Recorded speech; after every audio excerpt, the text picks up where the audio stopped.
কবরে যেতে হবে। আপনার ধন সম্পদ, টাকা পয়সা এগুলো দিয়ে কী হবে? এগুলো ছেড়ে আপনাকে একদিন কবরে যেতে হবে। তার একটা দৃষ্টান্ত দিলে বুঝতে পারবেন। অস্ট্রেলিয়ার একজন যুবক, যার নাম আলী বানাত। এখন নেটে সার্চ দেন ALI আলী BANAT বানাত। তিনি একদিন চা খাচ্ছিলেন। চা খাওয়ার সময় জিহ্বা একটা ফুসকা উঠেছিল।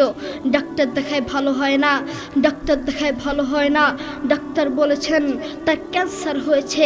ক্যান্সারের 4টে স্টেজ রয়েছে, প্রথম, দ্বিতীয়, তৃতীয়, চতুর্থ স্টেজ, জীবনের শেষ স্টেজ। আপনার বেশি দিন বাকি নেই। সেই আলী বানাত লক্ষ লক্ষ টাকার মালিক। এক এক জোড়া জুতা ব্যবহার করতেন যার দাম হাজার টাকা। এক জোড়া স্যান্ডেল ব্যবহার করতেন যার দাম 45,000 টাকা। একটা ফেরারি গাড়ি ব্যবহার করতেন যার দাম কোটি কোটি টাকা। সেই আলী বানাত এই মাটির নিচে চলে গিয়েছেন। তিনি মারা যাওয়ার আগে মহিলার মতো হাউমাউ করে কাঁদতে কাঁদতে মারা যাননি। তিনি মারা যাওয়ার আগে কোরআন তেলাওয়াত করতে করতে দুনিয়া থেকে বিদায় হয়েছে। আল্লাহু আকবার। সেই আলী বানাত মাটির নিচে চলে গিয়েছেন। তেমনিভাবে আমাদেরকে এই মাটির নিচে যেতে হবে।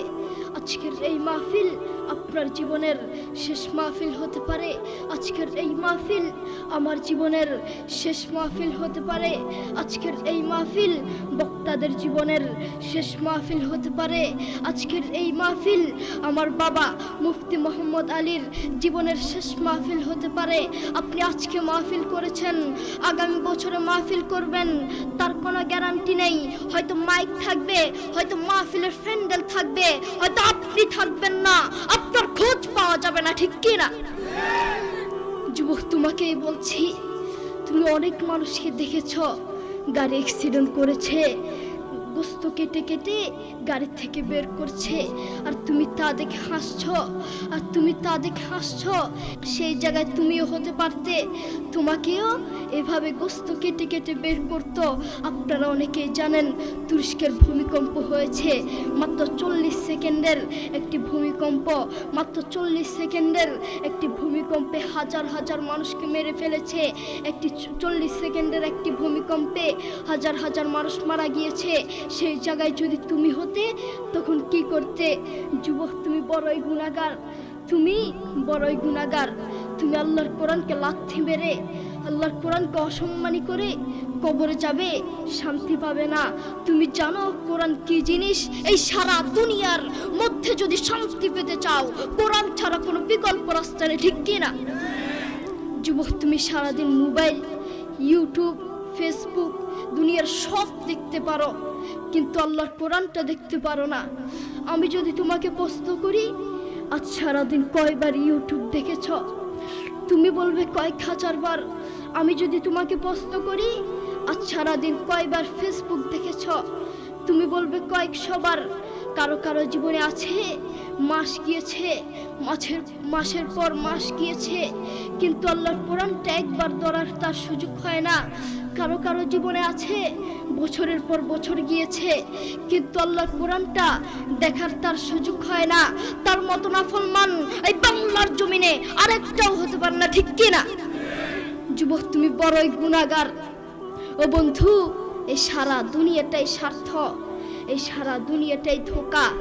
যেই আল্লাহ তাকে এত আদর যত্ন করে বাঁচিয়ে রেখেছেন, যেই আল্লাহ তাকে দুটো চোখ দিয়েছেন, কত মানুষকে এই দুটো চোখ দেয় নাই। সেই আল্লাহর দেয়া চোখ দিয়ে আল্লাহর কোরআনটা দেখতে পারে না। তুমি জানো কোরআন কি জিনিস? একবার মোবাইলটা নিয়ে কানের সামনে ধরে দেখো না, ধরে দেখো কত মধুর সুর। তার একটা দৃষ্টান্ত দিলে হয়তো আপনারা বুঝতে পারবেন। আমেরিকার কয়েকজন মুসলমান যুবক এক খ্রিস্টানকে গিয়ে বলছে, গিভ মি 2 minutes স্যার, আমাকে 2টা মিনিট সময় দেন। খ্রিস্টান বলছে, no time, I am busy, আমার সময় নেই, আমি ব্যস্ত। যুবক বলছে, গিভ মি 1 minute স্যার, আমাকে 1টা মিনিট সময় দেন স্যার। খ্রিস্টান বলছে, আচ্ছা ঠিক আছে। যুবক তার কানে হেডফোন লাগিয়ে কাবা শরীফের ইমামের তেলাওয়াত লাগিয়ে দিয়েছেন। যে খ্রিস্টান বলেছেন 1 মিনিটের বেশি সময় নেই, যে খ্রিস্টান 1 মিনিটের সময় নিয়ে কানে হেডফোন লাগিয়ে রাস্তার উপরে দাঁড়িয়ে পাক্কা আধা ঘন্টা আল্লাহর কোরআনের তেলাওয়াত শুনেছে। আল্লাহু আকবার। দেখেছো দেখেছো কত মধুর সুর, সেই কোরআনকে তুমি লাথি মারছ, অসম্মানী করছো। আল্লাহ তাআলা কোরআনে বলেন, ওয়ামাল হায়াতুদ দুনিয়া ইল্লা মাতাউল গুরুর। এই সারা দুনিয়াটাই স্বার্থ, এই সারা দুনিয়াটাই ধোঁকা, সারা পৃথিবীটাই ধোঁকা। বউ বলেন, সন্তান বলেন, যতদিন ক্যারিয়ার আছে ততদিন বউয়ের ভালোবাসা, যতদিন ক্যারিয়ার আছে ততদিন সন্তানের ভালোবাসা, যতদিন ক্যারিয়ার আছে ততদিন শ্বশুর শাশুড়ির ভালোবাসা। আর ক্যারিয়ার ধ্বংস, কাছের বন্ধু শত্রু হয়ে যাবে, ঠিক কিনা? তাদের মধ্যে কোরআনের কোনো শিক্ষা নেই, তাদের মধ্যে আছে স্বার্থ আর স্বার্থ, তাদের মধ্যে শুধু স্বার্থ আর স্বার্থ। এই সমাজের কিছু অমুসলিমরাই কোরআনের বিরুদ্ধে লাগে, এই সমাজের কিছু অমুসলিমের বাচ্চারাই, নাস্তিকরাই কোরআনকে লাথি মারে, ঠিক কিনা? অমুসলিমরাই কোরআনকে লাথি মারে। আপনি বাপ, আপনার ছেলের খোঁজ নিয়ে দেখেন, আপনার ছেলে ব্রাজিলের জন্য দোয়া করে। আপনি বাপ, বাসায় গিয়ে খোঁজ নিয়ে দেখেন, আপনার ছেলে আর্জেন্টিনার জন্য দোয়া করে। আসার সময় দেখলাম এক পাগলা দোয়ার আয়োজন করছে। এক সাংবাদিক তাকে জিজ্ঞেস করলো, ভাই আপনি কার জন্য দোয়ার আয়োজন করছেন? লোকটি বলল, নেইমার অসুস্থ, তার জন্য দোয়ার আয়োজন করছি। তুমি নিজেকে মুসলিম মনে করো যুবক, তুমি নিজেকে মুসলিম দাবি করো, তুমি নিজেকে মুসলমান দাবি করো, অথচ তুমি ব্রাজিল আর্জেন্টিনার পিছনে দৌড়াও। যেই আল্লাহ তোমাকে চোখ দিয়েছেন সেই আল্লাহর জন্য কোরআনটা পড়তে পারো না। আপনি বাপ, আপনার ছেলেকে কোরআনের কথা বলেন না, ইসলামের কথা বলেন না, এই জন্য আপনার ছেলে ব্রাজিল আর্জেন্টিনার জন্য দোয়া করে। আপনি আপনার ছেলেকে বলেন, বাবা তাড়াতাড়ি ঘুমাও, সকালে অঙ্কের টিচার আসবে। বাবা তাড়াতাড়ি ঘুমাও, সকালে ইংরেজির টিচার আসবে। বাবা তাড়াতাড়ি ঘুমাও, সকালে স্কুলে যেতে হবে। আপনি নাফরমান মা আর বাপ অঙ্কর কথা বললেন, আপনি নাফরমান মা আর বাপ ইংরেজির কথা বললেন।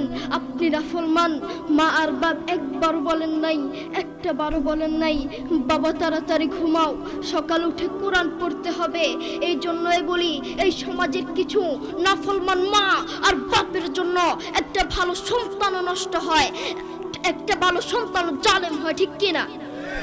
আপনি বাপ, আপনার ছেলেকে বলছেন, বাবা বলো তো দেখি সরেওতে অজগরটি আসছে তেরে। ছেলেকে ভয় দেখানোর দরকার নাই। আপনি আপনার ছেলেকে এগুলা কেন শিখাচ্ছেন? আপনি আপনার ছেলেকে শিখাবেন, বাবা বলো তো দেখি সরেওতে অজু করে নামাজ পড়ি। একদিকে ইসলাম শিখবে, আরেকদিকে বাক্য শিখবে। আপনি আপনার ছেলেকে কিছু কবিতা শিখাচ্ছেন, বাবা বলো তো দেখি ওই দেখা যায় তাল গাছ, ওই আমাদের গা, ওইখানেতে বাস করে কানা বগিচা। ও বগিতি খাস কি, পান্তা ভাত চাষ কি, পান্তা আমি পাই না, পুঁটি মাছ পান্তা আমি খাই না, পুঁটি মাছ পাই না। একটা যদি পাই ধরে গাবুস কুবুস খাই, গাবুস কুবুস খাওয়া লাগবে না। আপনি বলেন আপনার ছেলে এটা থেকে কি শিখলো? আপনি আপনার ছেলেকে এগুলা কেন শিখাচ্ছেন? আপনি আপনার ছেলেকে বলবেন, বাবা বলো তো দেখি ওই দেখা যায় কবর, ওই আমাদের ঘর, ওইখানেতে থাকতে হবে অনেকটা বছর। ও কবর তুই চাস কি, নেককার লোক পাস কি, নেককার লোক পাই না। একটা যদি পাই ধরে জান্নাতে ঢুকে, ঠিক কিনা? আপনি আপনার ছেলেকে এগুলা শিখাবেন, তাহলে আপনার ছেলে যোগ্য আলেম হতে পারবে। আপনি আপনার ছেলেকে একদিকে অঙ্ক শিখাচ্ছেন, আরেকদিকে সুদ শিখাচ্ছেন। আপনি আপনার ছেলেকে বলছেন, বাবা বলো তো দেখি 100 টাকায় যদি 2.5 টাকা সুদ আসে, 10 লক্ষ টাকায় কত টাকা সুদ আসবে? মুসলমানের বাচ্চা সুদের অঙ্ক কেন শিখবে? আপনি আপনার ছেলেকে সুদের অঙ্ক কেন শিখাচ্ছেন?